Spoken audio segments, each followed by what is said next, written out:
listeners, and welcome back to the Skylight Books podcast. We're doing another episode of Better Than the Movie, the show where we discuss books and their movie adaptations. I am your co-host, Justin Remer. I am Allan Trailer. And I'm Tyler Austin. And today we are talking about Are You There, God? It's Me, Margaret. Mm-hmm. A book by Judy Blume, a film written and directed by Kelly Fremon Craig, which, when we came up with this, we were hoping it would still be in theaters by the time the podcast is out. And for some blasted reason, it's not showing in theaters this weekend. Blame Fast 10. Yeah. For running it off the proverbial road. That's right. Because, that's what moms want to see on Mother's Day weekend is Fast 10 or Guardians of the Galaxy 3 again. Yeah. Why would they want to see a lovely story about a girl coming of age? Yeah, they already went through it, you know? They don't need to see that. And again. her mother kind of coping with it. Possibly with their own teenage daughters. Or, Nah, I mean, that's for stupid. me, like for my theatrical experience, you could also watch Are You There, God? It's Me, Margaret, and hear Guardians of the Galaxy through the wall. Both walls. On each side. So really, I got both. Best of both worlds, really, if you ask me. So quite often with Better Than the Movie, we judge the quality of both things and decide which is better. I think, headline, I think we enjoyed both pretty well, and it'll be a nice, calm conversation instead of the Sisters Brothers, which got a little heated. Sure. There's still some scratch marks on each other's faces I can see. We both pretty much healed up, I think. It's been a month, so... It's fine. Yeah.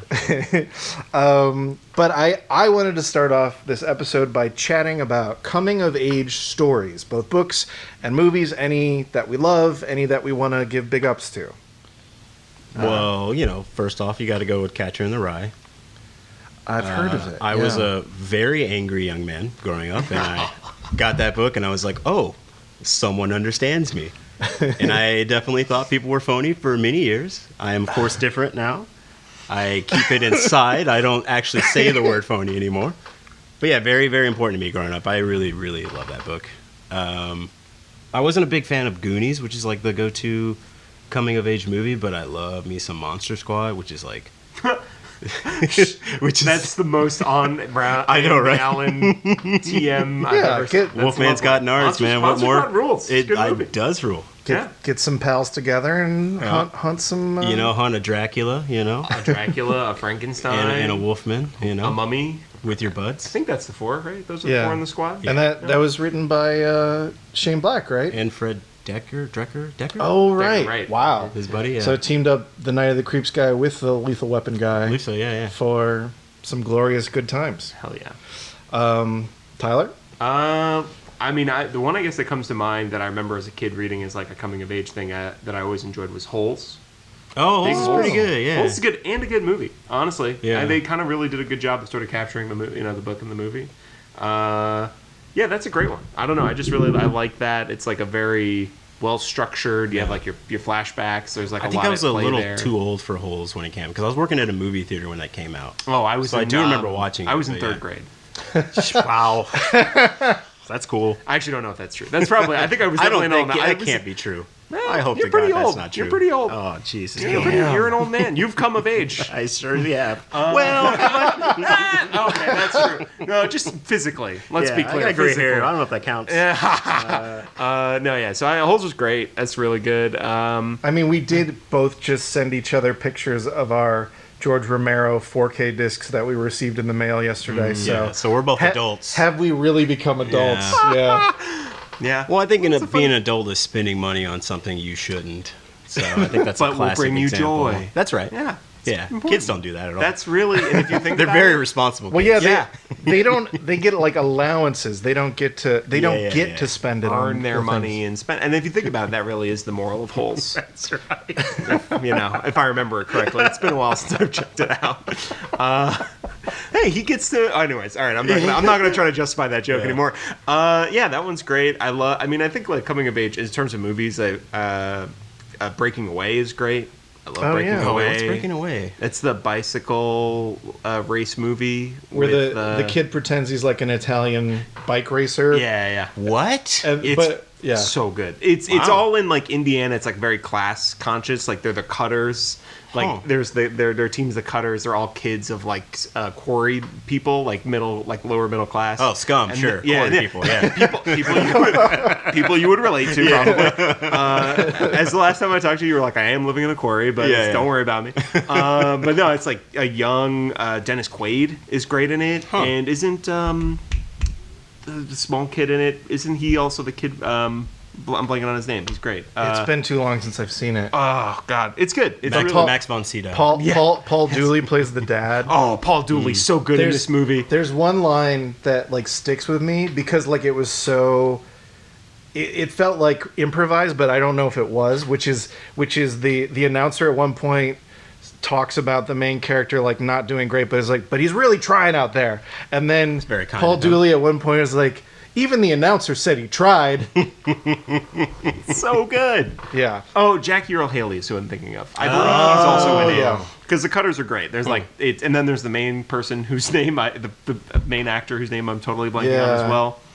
Should have done some I research. think he was in My Bodyguard too, or am I mixing him up with another actor? You know what? I'm right in front of a computer. I'm Oh, just you gonna were look in it up front of a real quick. computer. So Thinking of let Whitney me Houston? get a little more obscure because I was trying to think of some like coming of age stuff with gals since this is Women American Police, Justin. Okay. Sorry. well, but these Sorry, it's Dennis Christopher. Oh, and Daniel Stern is the fourth. So Daniel Stern's great. Hart Bachner's in it. John Ashton rules in it. PJ Souls. Now you just read IMDb. It's a great cast. yeah. Although Wait, PJ Souls, but yeah. click on Dennis Christopher. Is he in My Bodyguard or am I making that up? We will find out quickly. Oh no, it's Christopher Makepeace from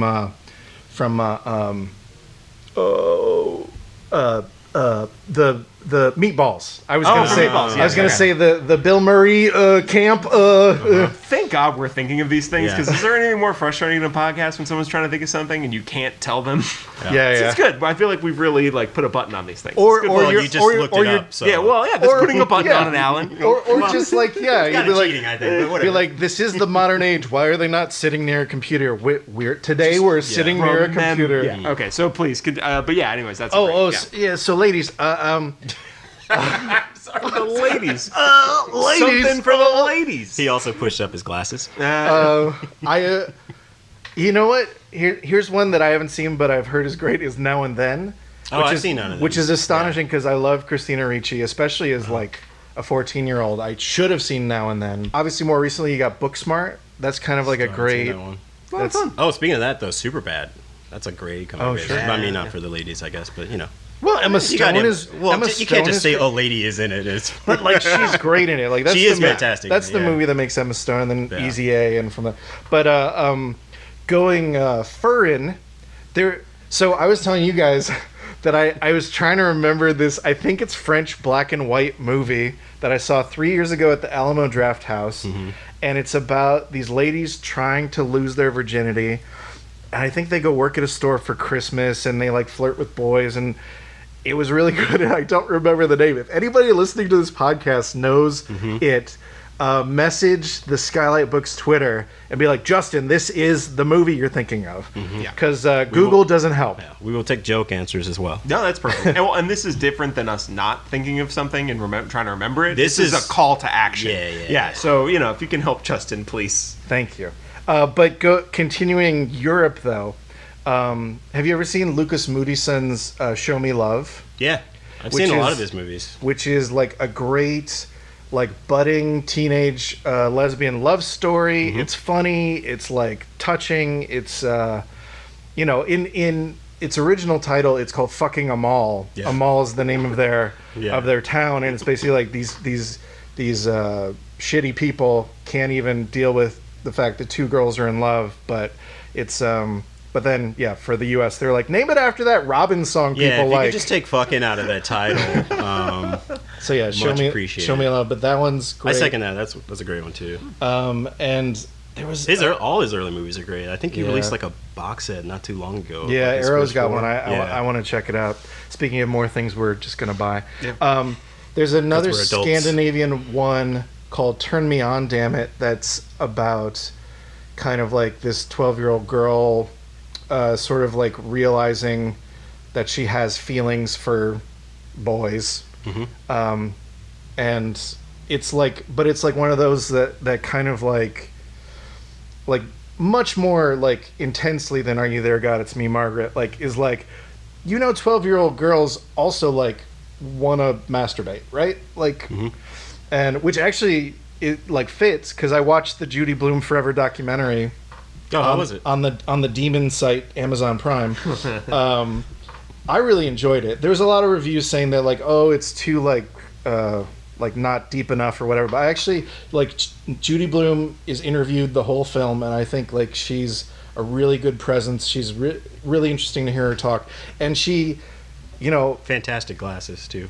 yeah, and like just Nice shade. Also has her own bookstore in Florida, which is Oh, that's cool. is really cool. Like shout out a fellow indie bookstore, but she she would throw in stuff about like kid she has this other book called Deanie that is about a girl whose mother wants her to be a model, but she has scoliosis, so she's got like this issue with her image of herself. But then there's also like just a scene where like to help her go to sleep, she's like, so I touched myself in my special place and then I was able to fall asleep. And Wow, it's sort of that's like deeply sad. so it's like but it's the kind of thing where like all anybody remembers that book for is like, oh shit, there's masturbation in this Yeah. book, but it's like actually it's not about that. Yeah. But Well, it pairs masturbation with trauma, so that's it's going to stick in your mind a little bit, I think. but like that's the thing is that she's like she's like, yeah, I have 2 teenage kids, like, yeah, they're gonna be touching themselves to help fall asleep when they're feeling bad or whatever. I'm going to write books about it. Yeah. So Turn Me On, Damn It, that one's, I think that's like 10 years ago. And then there was a book I read in junior high that was given to me by the teacher because I think I like already like Monty Python and stuff at that point. It was like, you're weird in like British things. Cool teacher. So she handed me this book called The Secret Diary of Adrian Mole, age 13 3/4, by Sue Townsend. Did you make this up? What are you talking about? I had to look it up before the episode to make sure I got the title right, Sure. the author right, all this. Actually, apparently it was turned into like a 6-episode BBC series that's on YouTube, but I haven't checked it out yet. And I remember enjoying it very much, but it's also so like set in the early 80s in England. There's like references to the Falkland Wars and like Wow. Margaret Thatcher. And I just remember there being a lot of references to... Maggie Thatch. Kid was very pro Thatcher, I imagine. Forgotten country. Like Ian Rubbish. I remember there was a lot of references to ABBA, and I was like, of all the things I don't get, what is ABBA? So, Yeah. so based on my vague memories, Interesting, because now I feel like that's the thing that would stand the test of time. That if you were to read it now, you'd be like, oh, ABBA, of course. because like he basically, they're having like a block party, and he's like, what are people gonna like? And he throws on ABBA, and it works. So It always works. that scene stuck with me as a pop culture nerd, but yeah. So yeah, I haven't read it in like 25 plus years, but I think you might enjoy if you're willing for like a real throwback to 1981 England. The Secret Diary of Adrian Mole, age 13 3/4, and I think I might check out the BBC show on YouTube because that's where it is. Yeah, Good stuff. the best streaming service. Yeah, exactly. Yeah, no need for a BBC iPlayer on this crap. You can just hit play on the YouTube. Yeah, boom.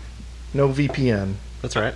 The other, you kind of were hitting around it, I was going to say Lady Bird, I think, is also obviously. Oh, of course. And is basically kind of in some ways feels like maybe, I mean, obviously, Are You There, God, It's Me, Margaret takes place in 1970, so it's a period piece, and Lady Bird like takes place during the Iraq War, so it's a period piece. But it's like almost as if Margaret grew like another 4 years. You could imagine this being the relationship with her mother now on the other side of puberty, about to sure. graduate. Like, but that's such a special relationship, and like those two performances at the center by Ronan and Metcalf are so good. It's Yeah. Whew. Yeah. That's an obvious. Still haven't Yeah, seen. I can't believe. Oh, you haven't seen Lady Bird? What is wrong with It's you? really good. Man, really like popular Oscar movies. I just bounce right off. I'm just deflected. But you're still going to see Barbie, right? Oh, absolutely. Okay, good. That thing looks like fucking just delicious trash. And it will I can't wait to watch it. And it will be sweeping the Oscars. So, obviously, prepare yourself. What an upset that would be. You phony fraud. You just say phony. You don't say phony. I add the fraud. Okay. Yeah. Nice. Yeah. All right. So let's get into actual Are You There, God? It's Me, Margaret. A very amusing book for 3 gentlemen in their 30s to their very late 30s, in my case. I don't like how you hit very on that, but yeah, it's true. I mean, in my case, it's very late. I know. Yeah. Very late. Yes. Prestigious late, one might say. But yeah, actually, so you watched it on your own, Tyler. But Yes. But Allan and I sat in. But it was a pretty decent matinee crowd. It was like it was like couples and like couple families, and yeah. So it didn't seem so weird that 2 dudes would just show up to watch Are You There, God? It's Me, Margaret. But I got the feeling there was definitely people there that were just like, this is what's playing. Sure. right. But I seem to enjoy it. Of choices to see a movie, frankly. What's on and starting soon. Yeah, you know nothing about it, and you're like, I don't know, kill 2 hours. Yeah. But Tyler, can you break down the general plot of this jazz? Yeah, sure. Well, and just to quickly follow up on my theater experience, yes, Guardians blaring through the walls, lovely. Bang, boom, raccoon. That shit happening. And I was also in a very small theater at 10:20 at night at the Americana, because that was the showtime that I could catch it. Did this to yourself. Did it to myself. Could have seen it at a matinee, I suppose. I was in the middle of the theater. There were 2 people ahead of me who would not shut up. And then about 10 minutes into the movie, a group of 6 walked in and sat in the row behind me and would not shut up. And so there was a true lone sane man quality where I was like, I can't just approach one of these groups of people. Like, I can't be the only person. Like, if I would just literally have to stand up and go, shut up! All of you! You maniacs! Be quiet! And So then you had sit back down and watch the rest of the movie. Falling down moment. Yeah, yeah. Then you walk to the pier after that, I believe. Yeah. Dive right in. Yeah. So there's just no way to finish a movie after doing that to people, so I just gritted and bear it. Yeah. Anyways, the plot of the book and or film, Are You There, God? It's Me, Margaret. Just quickly wanted to say that and tell the Americana that that's the worst viewing experience for a great movie. So basically, it all takes place over... I'm so sorry for blowing out the levels. The idea is basically, we're coming in on Margaret, age 12. It's all going to be over the course of 1 year of her going to 6th grade. Well, she's almost 12 when it begins. Is she almost 12? Yeah, she turns 12 in the middle, doesn't she? I don't think so. Sorry. Does she? She has that birthday. I thought she became 12 then. No, that's Norman's birthday. Wait, is it her birthday? Yeah, she has a birthday in the middle. Wait, what? It doesn't matter. Because the whole thing takes place over a school year, yeah. so Wait, she would have a birthday. Oh, right. Wait, is it her? But what if it's a summer birthday? Wait, is it her birthday gift to go to Florida? I think you're right. Yes. Okay, sorry. I'm definitely right. But that's okay. Fine. I completely. They do make it less of a thing that it's a birthday gift in the movie, maybe. It just happens, but in the book, it's like more of a bummer that her. Or is it the other way? It's more. I think it's more of a thing in the book than less of a thing in the movie. Yeah. Would be my guess, if I remember. Because it's just like basically she opens a box and there's like a plane ticket in there. Yeah. Yeah, all right, anyways. So she's a like preteen. She's about to go into 6th grade. She comes back from summer camp, and her parents, they're moving to New Jersey from New York City, which means she's going to be moving away from her grandmother. She's going to be in the suburbs, which is obviously a huge culture shock. She moves in, she meets a new friend who lives in the neighborhood, and then immediately is sort of brought into like their little secret friend group, which is a lot of fun. And basically, you just kind of track her whole year, through all the different kind of ups and downs of that. They're like her first boy-girl party, buying a bra, hoping to get her period. And then the thing that I was like completely flabbergasted by, even though it's like clearly in the title, is her like religious struggle.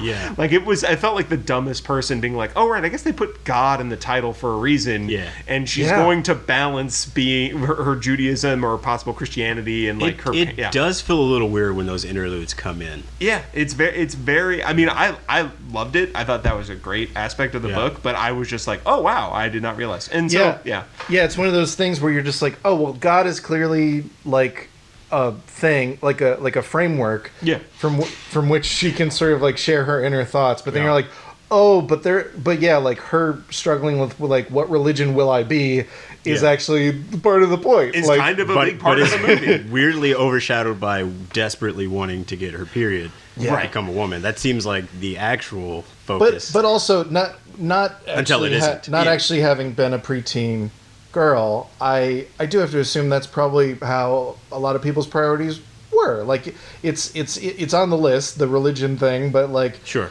I want to be normal and get boobs and have a period.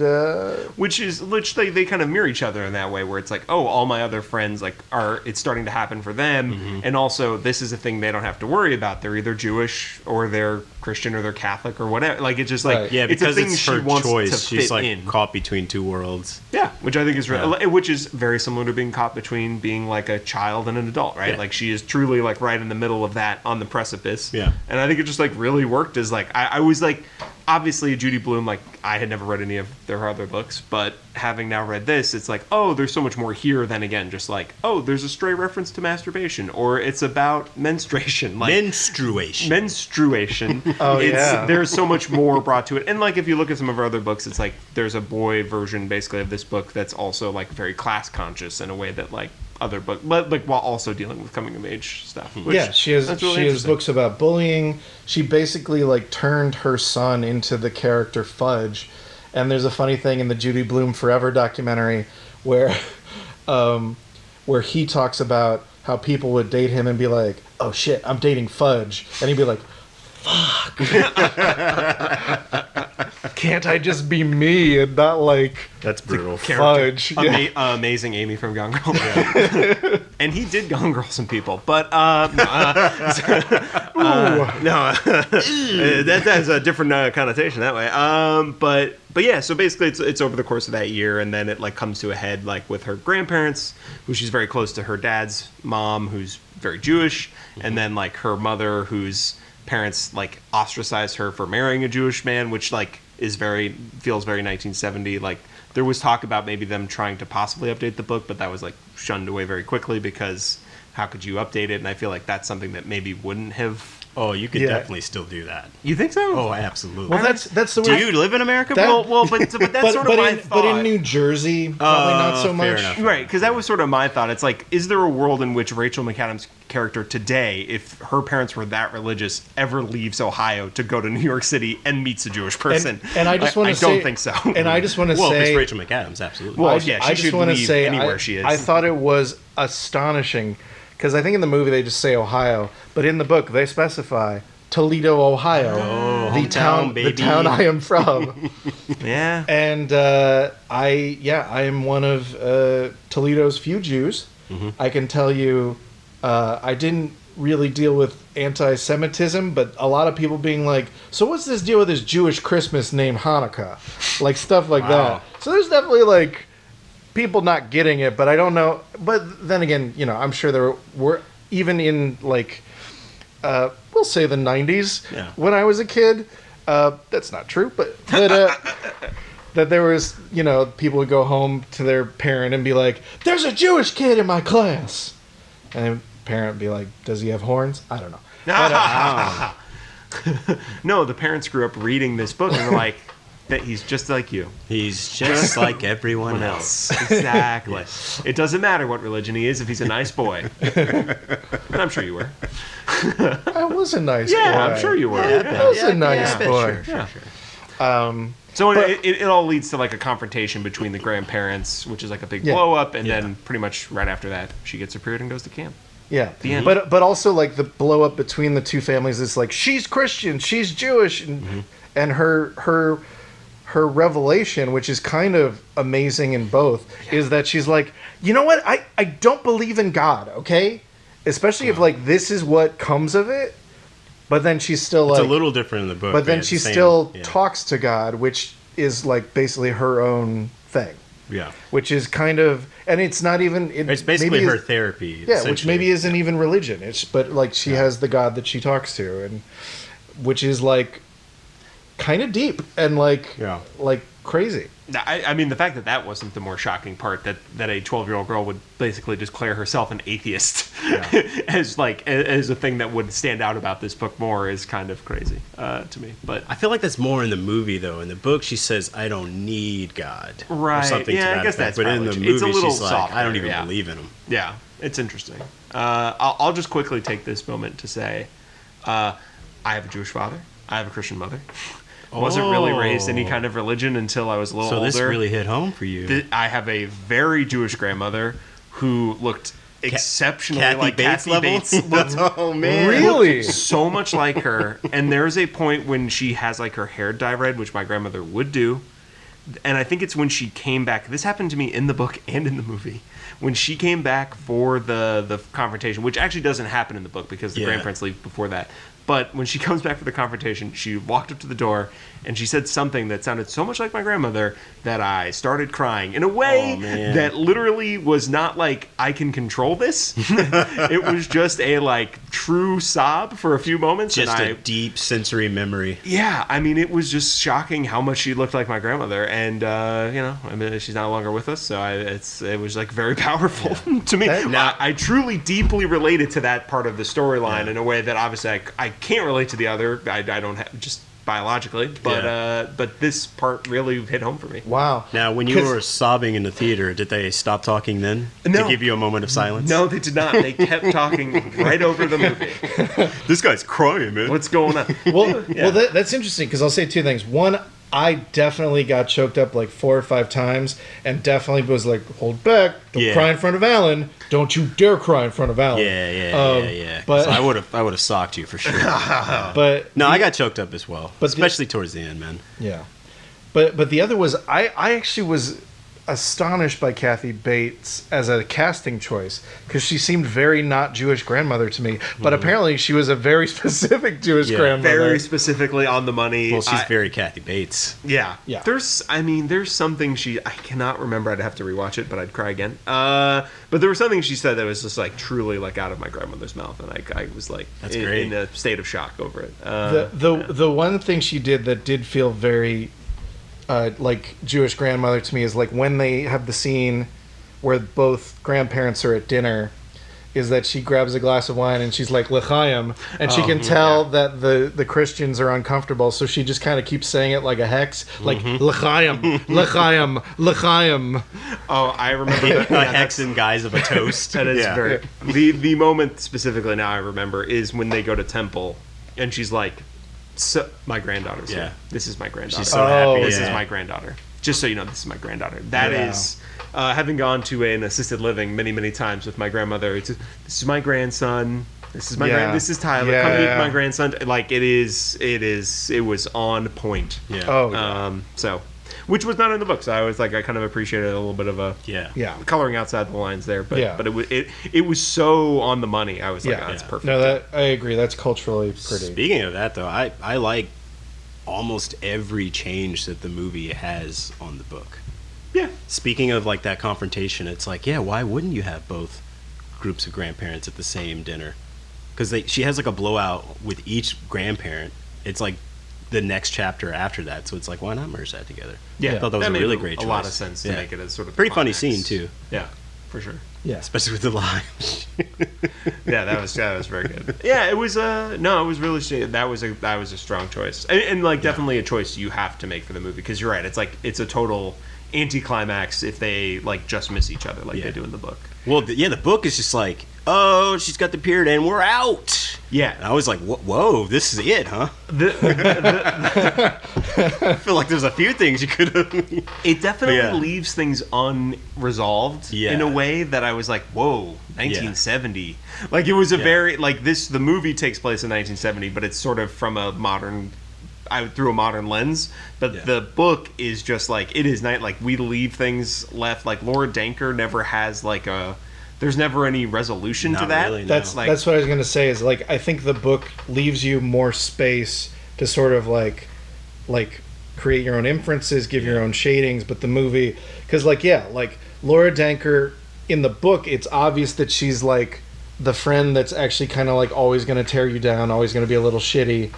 And in the movie, No, Nancy's. Laura Danker's the more developed. Oh, I'm sorry. Yeah, then I got the name wrong. I'm sorry. Nancy is Nancy Wheeler. She's given just a little more, especially in the performance by the actor. I It's think like she's phenomenal. a little more obvious, like frenemy energy, and it's just like you get the same sort of imperiousness of like how tough it is to like be friends with another 12-year-old girl. But like the movie just gooses it just enough so there's just like, oh wow. Well, the movie humanizes all the characters way more than the book does, because it's mostly just from Margaret's POV, so we don't really get an insight into them. But the Nancy in the movie, she's still kind of a terror, but like you see that she's just going through the same shit as Margaret. She's just handling it pretty poorly. Yeah. And taking it out like on her friends, because that's, I guess, how she can control her situation. And I guess it's sort of implied, like, because you also get to spend more time with her mom, because we get more time with Margaret's mom, played by Rachel McAdams. Yeah. So well, like, every character in the movie is much cooler than they are in the book. Yeah. Like casting Benny Safdie as the dad. Dude, what a dad! He's great. Because I just pictured like a schlubby bald guy in a like a blue button-down shirt and tie, like classic 70s dad. But you get Benny Safdie, and then you're like, oh, all he's right. dancing to some records. Yeah, kind of good a soundtrack. Really good soundtrack to the movie, honestly. Kind of a smooth Jew dad. Yeah. Even so much with the teacher, it's his first year. In the movie, it's like, what are you talking about? That's the coolest fucking first year teacher I've ever seen in my life. Like that's what I said to you afterwards, especially after watching Abbott Elementary. I'm like, if you wanted him to be a more fumbly first year teacher, like I've seen that performance. Yeah. Which I kind of liked in the book, where they're like constantly trying to break him down. I was waiting for like the moment where like they all like do the chicken sound or whatever, like and then just like terrorize just the him. chirping, the chirping, but they really don't get into that. But that was very. Or the thing where they don't write their names on their assignments, and he just has to figure it out. Doesn't even talk about it. That's pretty great. Yeah, that actor is really good. I was like racking my brain like where I know him from. He's in the Grand Tour. Or Grand Crew? Is that Grand Crew. Grand Tour. Yeah, so I like had just binged that, but he doesn't have like that. Isn't Grand Crew like great? It's so funny. Yeah. It's really very funny. And they shoot like right over. It's just black friends, man. It's great. Yeah, and they go to a wine bar. It's great. It's a lot of fun. It's really fun. But he's really good in that show, but has no beard. And so with him, like with the big '70s beard, I was like, where do I know this guy? And then it was literally his last scene. I was like, Grand Crew, got it. Swish. Everyone shut up. And then everyone shushes you. Fine. Yeah, that was my. Yeah, that's when they got me back. That was the moment the tide turned. But it was funny because you put it out afterwards that for some reason in the movie, like Margaret has this moment where she's like, "You were a great teacher," and you're like, the movie didn't give him any adversity to have to be a great Not teacher. Really. He just starts great, giving like personalized instructions and help and advice. And then he just ends up still being great at the end. Honestly, that's true. But I do like the idea of her, like the Margaret in the movie is way more thoughtful and caring. Is so good. What's her name? Abby. Yes. Yeah, she's really good. Abby Ryder, Ryder, I believe. Go to the internet. The thing where she tells him he's a great teacher and he's like clearly very touched by it. But also the other change I really liked is when it's her idea for her mom to message her parents. It's kind of her planting that seed in her. Oh, yeah. Whereas in the book, she's just kind of mad that it's happening. But in the movie, she's just like, yeah, that is kind of messed up that they don't talk to you. That's weird. And she's like, you're right. That is weird. And that gives her the push. Which, there is the moment in the book that I was like unfairly angry with the mother in the book, where she's like trying to get Margaret to explain to her grandmother why she can't come to see her. And I'm like, it's your parents coming, lady. You get on the phone and tell Jewish Kathy Bates that which she does in the movie. Which she does in the movie and tries to handle it. And like also Benny Safdie steps up in the movie to call her. And they're both like, Margaret, can you do it? And I was like, you're the parents. Yeah. You're gonna force this on a 12-year-old. To be fair, in the book, I think it's Ruth Bader Ginsburg. Sure. But in the movie, Kathy Bates. Kathy Bates, yes. So it's Abby Ryder Fortson. Plays Margaret. So good, just like a great young actor performance. And all of her friends are great too. I was going to say the Nancy Wheeler L. Graham I thought is like tremendous. Yeah. She nails, like you say, like someone who's your friend but just kind of pushy and like. Well, she's your friend as long as she's better in her eyes. Yes, and like her breakdown in the bathroom when she does get her period. I was like, oh man, like it's very humanizing for her because Truly. you see her, she's just like, I lied, I'm a broken person, please. Oh God. She brings so much to it. Like she's so good. I thought she was really great. Yeah, I think the casting altogether is really good. And I think it's kind of similar to what we talked about in the last episode with Sisters Brothers. Is like when you cast Rachel McAdams and Benny Safdie as the parents, you gotta give them more to do. Yeah. And there's a whole subplot. But the thing that's funny, like, because the way I wound up doing is I basically read like half the book, watched the movie with you, and then finished the book. I did the same thing. Is realizing that all the seeds of what Rachel McAdams does in the movie is in the book. Yeah. But it's almost like Judy Blume is intentionally sort of keeping like a little level of like, well, I'm not in my mom's life, so I only get these little snippets of it. And instead, the movie's like, well, actually, maybe there's a little bit more between Margaret and her mother. Yeah. They have this conversation. We get to see a little bit more of her struggle with like, should I contact my parents after 12 years and see if they'll take a Christmas card or whatever. Not Christmas because obviously they're not religious. New Year's card, I believe. So they were, My takeaway was that the book, it feels very much like it's from a young Margaret's point of view, but the movie feels like an adult Margaret looking back at her life and kind of seeing things differently a little bit, like a little more nuanced. That's what it felt like to me. It felt was there like a post-credit scene where she's like on her death? And that's the story of when I got my period. Thanks, Grandma. Great Grandma, why aren't you telling me this? Yeah, she's 98. She's floating in a spaceship somewhere because it's 2059. And also, like, her grandchild is like 40 something. It's like, I didn't know. I had my period years ago. I just wanted to ask for money, Grandma. But okay. Yeah, you have all those savings bonds from. But there's such a feeling for the characters. I mean, Kelly Fremon Craig, I hope I'm pronouncing that right, also did The Edge of 17, the more recent one with Woody Harrelson and Haley Steinfeld, not the one from like the 90s about Stevie Nicks fans, but and not the Stevie Nicks song. Don't watch the Stevie Nicks song. Don't watch that song. It's not gonna do anything. There will be no visuals. You're gonna see this movie from like 5 years ago, but that also had such a great feeling for the characters, and like that's honestly, I don't remember much of the story of that movie, and I didn't rewatch it before this episode, but I just remember that feeling of being like, oh yeah, I feel like I know these people, and they're like three-dimensional people, and she does a great job of that with this movie too. Yeah. But without like really like adding a ton of plot. She's like using what's there in the book, but just like finding those nuances, finding those moments, maybe goosing the dialogue here and there, but like Yeah. And I think that, I mean, also, truly, like, if there is any justice in the world, like, Rachel McAdams should be up for, like, Best Supporting Actress for this. She's so damn good in this. She is so good in it. Yeah. And it's a great story. I mean, it's, like, an interesting, because, again, like, we don't get a lot of the mother in the book other than, like, their interactions.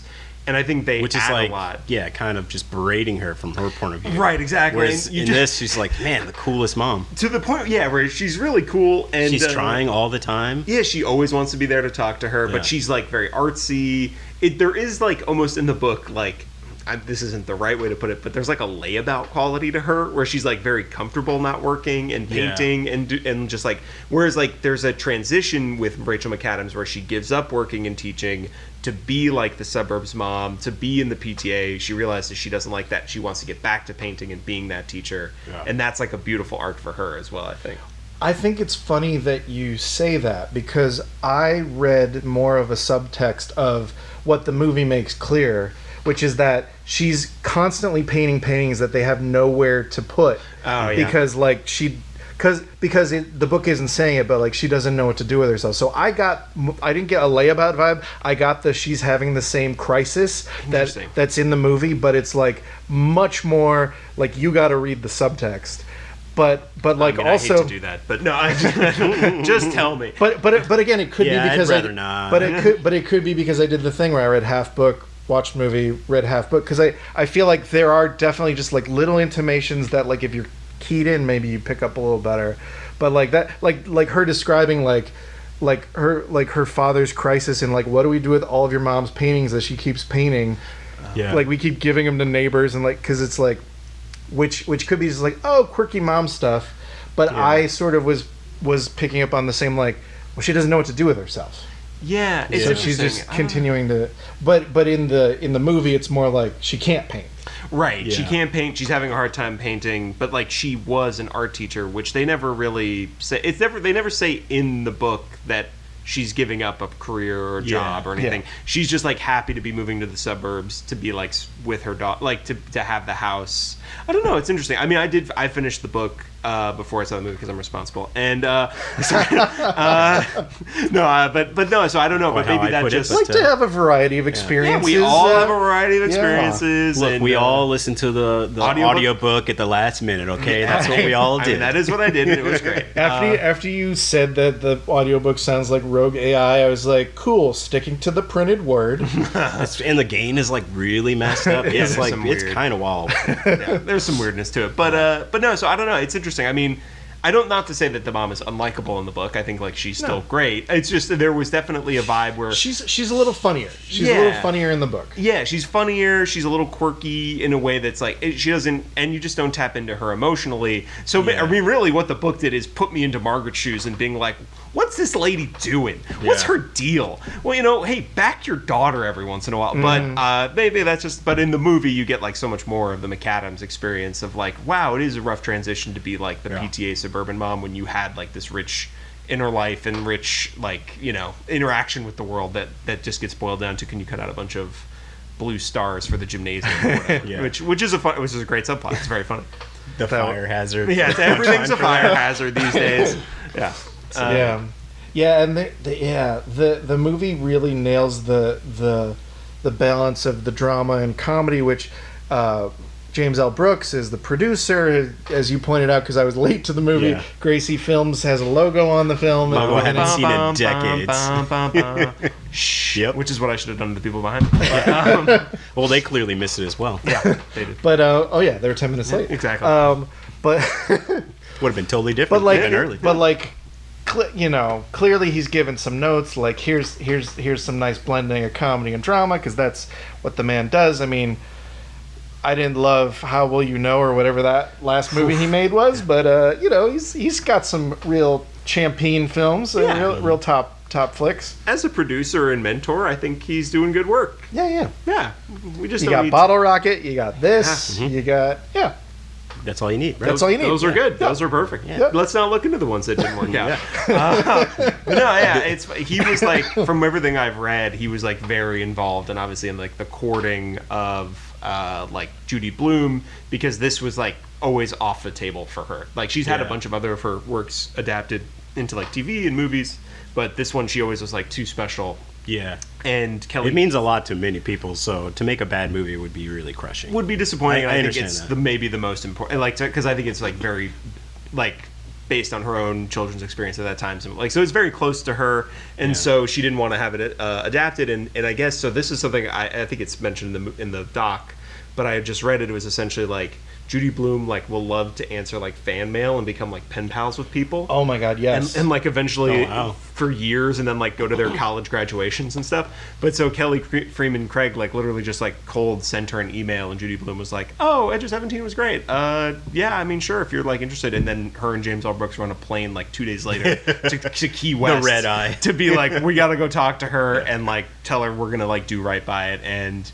But then they pitched it a bunch of places. and like a bunch of places wanted them to update it Of or course. try to, can we get an iPhone in there or something? And Some essentially Skittles, please. some Skittles. Can they taste the rainbow? in Can this she movie? eat a Skittle and get her period? Oh, So that- she becomes a woman after Yeah, that's the eating thing that's Skittles. funny is there's like tab in it. It's like, well, nobody's getting any money making off of that. off that Yeah. one. And they literally went to Lionsgate, and they're like, they had a conference room just like decked out in 70s like paraphernalia, and they were like, oh, okay, we're home. And also, they really wanted it to go theatrical. However, that I will panned say out for them. it's like a pretty happy medium. It's a light 70s. yeah, It's like the it's not- 70s if everything was A-OK. Well, yeah, it's not beating you over the head with the Yeah. fact that it's a period piece like something like Air, Yeah. which is just like everyone's playing techno bowl Right. video games, and we're talking. I guess about, the idea of her going to like the Rockettes and being jazzed about it is like the most 70s it ever got. But That's probably yeah. Which it all looks great. I mean, that's the thing too. Like Yeah. for I mean, it's like it just looks good. Like I don't know what the budget was, but Yeah. like they spent the money to make it look good. It's got a good like 70s hue to it too. Yeah. I couldn't quite place it, but yeah, it had a good look to it. Yeah. And I mean, like, there was a couple moments where I was just like, oh, that actor didn't want to style their hair 70s. But, like, but it's also funny because if you look at, like, 50s period pieces made in the 70s, there are definitely some actors that are like, I'm not doing a ducktail. Like, just deal with this. So it kind of fit. Kind of suitable. Yeah. That's pretty good. When we were talking about it earlier, it's like, yeah, the movie definitely puts a more of a resolute ending on everything. I feel like Laura Danker, the girl who's sort of like the object of scorn by everyone who already hasn't hit puberty. I was Yeah. I assumed that actor was actually like 22 years old because like so the premise is Laura Danker is the girl who like developed early. Right. I And- thought they got and it- Tall Girl from the movie Tall Girl, but And in my head I just imagined that she was a fairly normal proportioned girl who got boobs early. But the person they cast in the movie looks like a freaking 22-year-old Yeah, model. Yeah. Just like tall Which and makes like, sense that she thinks she's the teacher when she first that's right. walks Yeah, into that's class. true. Yeah, that is actually. that's a good But bit. and also like they because of the fact her age is not online, I'm assuming she's a minor for Yeah. sure. Yeah. So that kind of astonishing that they found that, and she gives a very soulful performance. Yeah. Yeah. The As- resolution with her is really, I thought, very sweet. Yeah. Yeah. She basically befriends her. Right, at the end, yeah, exactly. Like, actually goes the extra distance to be like, I'm gonna, like, which the book doesn't do, which I think is also, like, I'm going very to not only dance with you, but in public. yeah, indeed, yes. Which, like, the book, like, which could be maybe considered true to life, is like, well, I don't Sure. know, if you really piss somebody off, maybe they don't want to be your friend later. But fair. I think, like, there was a nice, like, there's a nice moral Well, to there's that thread of her being like ostracized, Jesus Christ, ostracized, and that she. One more time, do it one No, I'm not doing that. Again. She's very tall. Where she She's goes ostrich size. In fact, ostracized. That's what Indeed. my brain was trying to do. God, I forgot my point. she goes to church with her. Is that what you're thinking? No, They don't it was do just a ton with no. It's just in the movie. It's very clear that she's so on the outside that she doesn't really have friends. Yeah, and so and that's in the book as well. But she basically says, "No, we're going to be friends." Like when they and have maybe the- I'm not going to be friends with Nancy. Yeah. We'll see. If she cleans up her act. I don't know. We'll think about it in seventh grade. Maybe. And that again, puts on a like they kind of put a resolution down where it's like, oh, Nancy's not going to be in the group. So I don't know. I mean, it's like they really like wrap everything up neatly, Yeah. which I did kind of appreciate in the book that it didn't. But for the movie, Yeah. it makes sense that you kind of want to do that. like during that like set piece that's like the boy girl party. Oh my god, that boy girl Like party. like Laura Danker is like the one who's like no one can even like the boys who have a crush on her can't even do anything, and the girls don't want to have anything to do it. So yeah, she's just off to the side. Yeah. But like as far as that boy girl party, the spin the bottle stuff, Wow. the kid who plays the like dreamboat that everyone likes that that Margaret gets to go to 2 minutes in the such closet. a dick in the movie. I loved in the book the way they're just like slowly but surely they just chip away at this guy until he's like, oh yeah, he is the worst. But he's not really bad. handsome. He's awful. He's really handsome, but he likes stepping on my feet when we dance. He's stepping on my feet. He's blowing mustard onto ceilings. He's making like weird jokes about Yeah. people. It's just like, Hey God Margaret, I almighty. can't kiss you if you keep talking. Yeah, it's Like, just like Jesus sucks. Christ, this kid, dude. Which is a great great. And also like it's in the book, but like in the movie when he pinches her and is like, "That's a pinch to grow an inch," and you know where that inch needs to be. Yeah. Like, it's like ooh, like, I think we both went ooh out loud. Ooh, insult boy. comic. Yeah. It played. I think that read better than it was. Well, in the movie, he possibly plays acted. it like he's purposely trying to be cooler than he is. Yeah. When it just seems kind of ridiculous. Yeah. That's probably. Whereas in the book, he's just straight up an asshole. I mean, he still is in the movie, but like it's in a way that's so deeply funny to me. Yeah. Like his self-conscious coolness Just posturing, is just so funny. Yeah. Oh, and you also get more out of the ending with Moose. Like Margaret has a crush, like a secret crush on the boy who Seems like it's maybe trims their lawn. Yeah. And right in the book, like they have like a standoff, but like nothing really comes of it. I feel like, and then in the like just other than she sort of like acknowledge me, which is nice. But then in the and he's end like, of the I movie, do get out of my way. I'm cutting the lawn. Right. Which again, also I was like, man, 70s book, man. pretty just, funny. just they can just leave this thing open. I kind of love that. But in the movie, it's like, oh, we're gonna hang out, and like you can. They also sort of intimate that there are possible reciprocated feelings. Throughout, which is good. And there's also a nice moment leading into that where the parents know that Margaret has a crush. Like it's never been brought up, but the parents know, and they're kind of like, "Oh, do you want to give Moose the money we owe him?"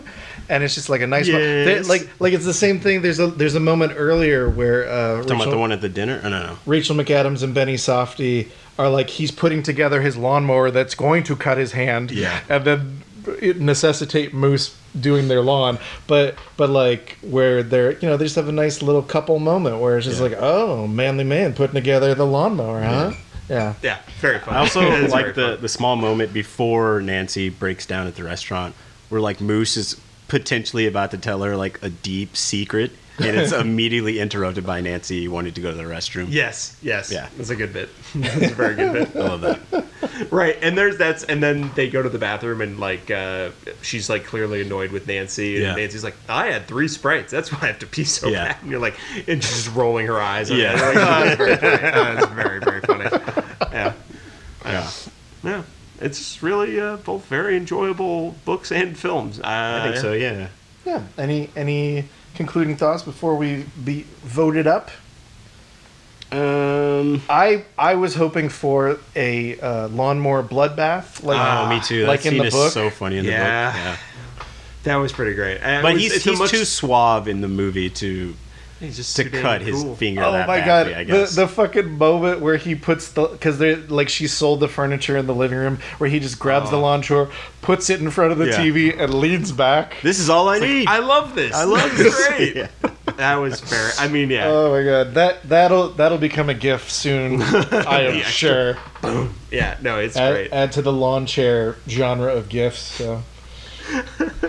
No, he was he's really quite lovable. Like it's kind of amazing that the guy behind Uncut Gems and Good Time is just like, I'm a goofy dad, having the time of my life. It's like lovely. Yeah, you can buy me as a slightly unsavory politician in Licorice Pizza, but now I'm a lovable dad. Yeah, or like a weird rogue CIA guy in Stars at Noon. Like he kind of. Oh, I haven't seen that. It's good. Or a Jedi. Or that. Wait, what? Yeah, I think it's in which one of the Star Wars shows? I think it's TV. I think it's the one with Luke. Yeah, it's great, man. Mandalorian? The one with Diego Luna. Oh, he's in Andor? I think he's at the very beginning of Andor, unless I'm confusing my Star Wars shows. Yeah, I've been. But told he's just like a random Jedi, and you're like, what? That's this guy? Kind of great. That's kind of great. Yeah. I mean, I was thinking of watching that Andor, not. Come on. That's terrible. It's not allowed. I don't like it. Jesus. Andor is really good, though. I'm sure it was great. You deserve some punishment for that one. Yeah. But yes, to be fair, I've heard Andor is a splendid show. I've just not watched it yet. I love Tony Gilroy. Oh, it's fantastic. Yeah. All right. It's like each this is such a tangent. But are you there, Jedi? Are you there, Force? It's me, Jedi. Each 3 episodes, it's like this little self-contained trilogy. So it's like little mini stories told throughout the season. It's really good. Anyways. Yeah. And Tony Gilroy, not a scab. Yeah, so, that's right. He shut it down. So good. Hell yeah. Yeah. We are a proud union shop, BT Dubs. All right. That's right. Solidarity. All right, you got anything else there, Allan? I'm just looking at my random notes. It was weird to me in the book that she hires someone to cook. Oh, yeah. And I was just like, what? That's the thing, though. I remember my great aunt had a lady who would like still come in like the 80s. Yeah. So I could see that. I mean, I agree that I don't remember thinking that they had like enough of a like middle class vibe that like there would still be like a lady to come. I understand the idea behind it to like maybe subconsciously impress your parents, be like, look how well I did without your assistance, that kind of thing. Yeah. But I kind of like the subplot of the movie better, where she's just a terrible cook, but she's still trying. Yeah. And I think, what's the name of the thing she tries at the end? It's like the no-fail stew or something. No-fail pot roast or something. That's it, yeah. And she didn't fail. Everybody's like, oh, it's pretty good. Pretty good. The retiree from Florida loved it. That's right. Cinnamon rhymes with cinnamon. I do think that is like a very 70s bit of texture. Yeah. That, like, would not track today, and it's easier to get rid of it than try to like contextualize. It's honestly not that weird. It just maybe it's probably because I saw the movie first, and I was like, oh, this is a different way to take it. Yeah, it just felt like kind of putting that thing in there and not really minding it for comedy. She's just like, yeah, I cooked. I'm ready to go. This party sucks. But that is the funny thing, because I think 50 years ago they would assume like, oh yeah, of course. Mom hired a lady to help with the dinner party or whatever. Yeah. And now it seems ridiculous. Yeah. Unless you're hiring like an entire catering staff of 12 for your right. My other random note is I like the change in the movie of Nancy being the aggressor for turning up the party. Where it's like in the book, it's all the boys being bullies. Like, we should do this. No, this is stupid. Let's do 2 minutes in the closet or 2 minutes in heaven. And it's Nancy who's like, I've heard of this great new game. It's clearly just her ploy to make out with the... Yeah. I kind of like that. It kind of... I don't know. The women have more agency in the movie. Yeah. Or the girls, I guess, than they do in the book. It's kind of... In the book, the boys are just clearly like just giant bags of garbage at all times. Except for my man Norman. He's trying his best. Just everyone hates him, which is not his fault. Norman either Fishbein or Fisher. What a name. What a name. I think they were like, he can't be both fat and Jewish, so let's change it to Fisher. That was truly like, wow. That's probably honestly the reason. Yeah. That hit my ear weird. I was like, oh, okay. All right. It's so crushing in the book where he's like, I like you, Margaret. And it's like, oh, buddy, no, you don't say that. And he's like, where can I kiss you? On the cheek? Yes. And he was very respectful of that. Yes. Give him some credit. No, it's true. Yeah, they did a good job. I mean, again, a good job of that. Again, I'm just like fleshing out all of the friend characters. Because it is funny, there are moments where like Nancy's gone, and then you're just, I guess we're just hanging out with Janie this chapter. Don't really know the difference between her and the other girl.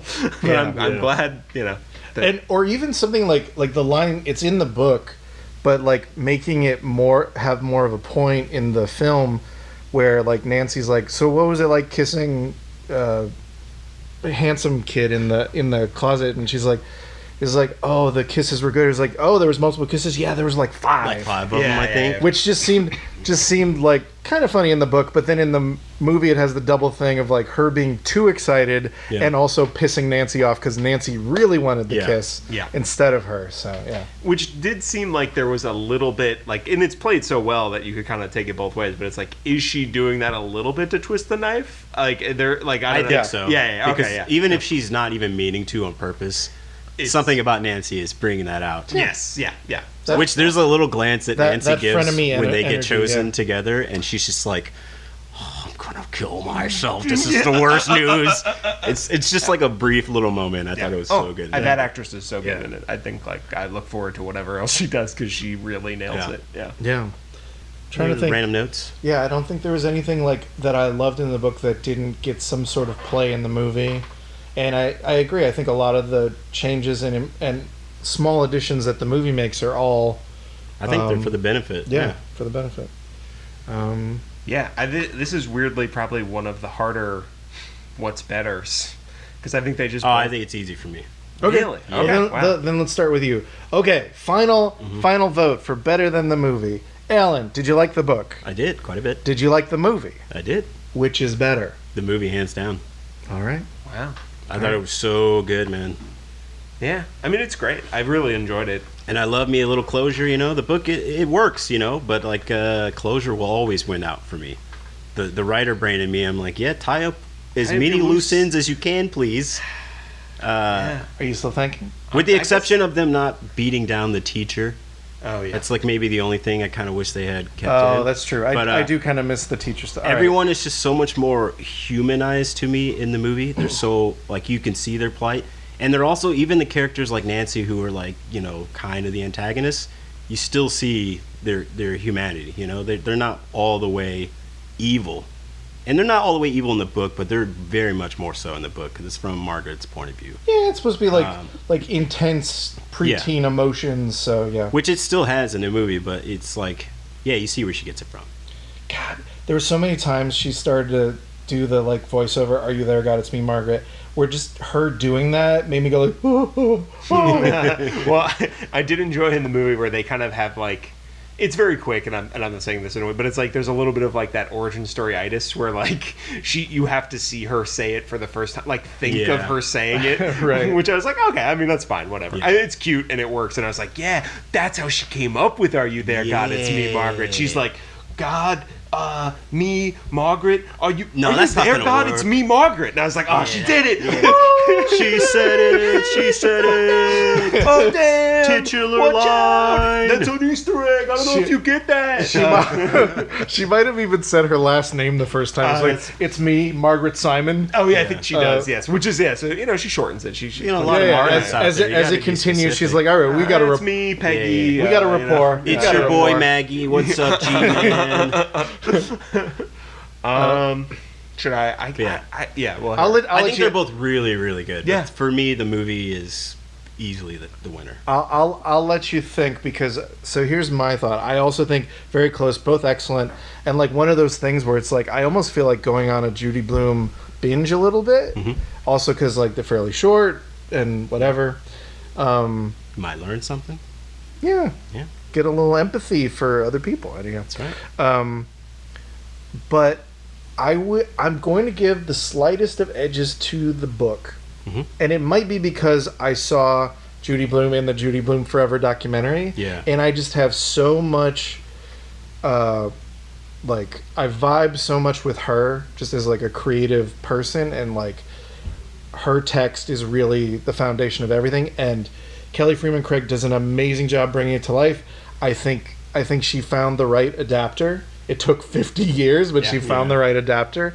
And no slight to either of them. Both are excellent, but I give a slight edge to Judy Blume. Judy Blume forever! Sure. Yeah.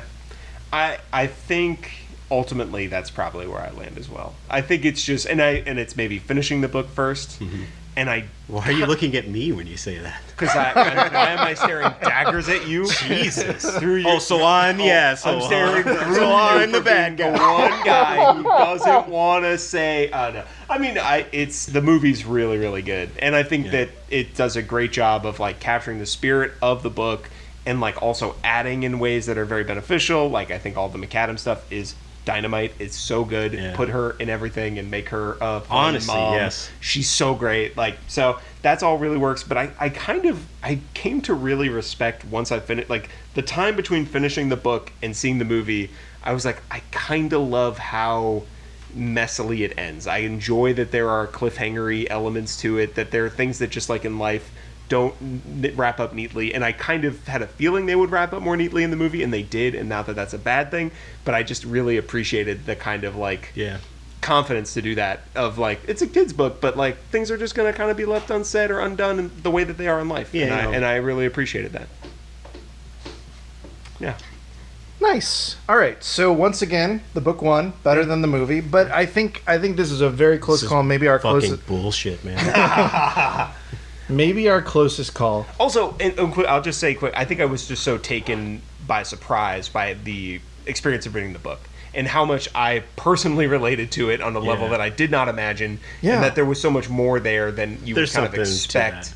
I think it just like I was really taken off guard by that and really charmed in a way that the movie can't, because I'm seeing it second. Yeah, I agree. I think what kept me away from Judy Blume books as an age appropriate reader was just there's like, oh, I've moved on to adult stuff by now. Yeah. Not realizing that like it's fairly like, you know, Yeah. intelligent in a way that like speaks to, you know, an older intelligence, and so old souls can get into it too. Yeah. Closest moment I had to my life is just that brief little interlude where they go to Black Church. Oh, in the movie. She has a great time. She's like, yeah, it was great. It's like, yeah, why aren't you like immediately a Methodist now? It seems like you had a You fantastic had a lot time. of fun. It was a cool concert. I agree. Yeah. Like her tour of all the different churches, and then her being like, I don't know, I didn't really feel you, God. Yeah. It's like, I don't know, it seems like you felt God at the It Black seems Church. like you really feeling felt God at something. Black Church. Yeah. Something was moving. But all right, sure. Keep playing the field, I guess. All right, well, thank you, listeners, for tuning in. Our next episode next month, we are going to have a guest from the Two Old Queens podcast. Mark Rennie is going to be guesting, and he has picked for us for a great, fun summer read, the Stephen King horror story thriller, Yeah. Misery. So if you want to read with us, what we're talking about next month is Stephen King's book Misery, Rob Reiner's film Misery. Oh, Some Kathy Bates connection. Yeah, Kathy Bates double connection. Kathy Bates. But also- where Kathy Bates' skits are starting. but also Stephen King, Rob Reiner, Stand By Me. It's true. Classic coming of age. All right, so it's all we're just It's all connected. We're just Connection, yes! circle, scene, Yeah. and scene, And- and over. and scene. Thanks, God.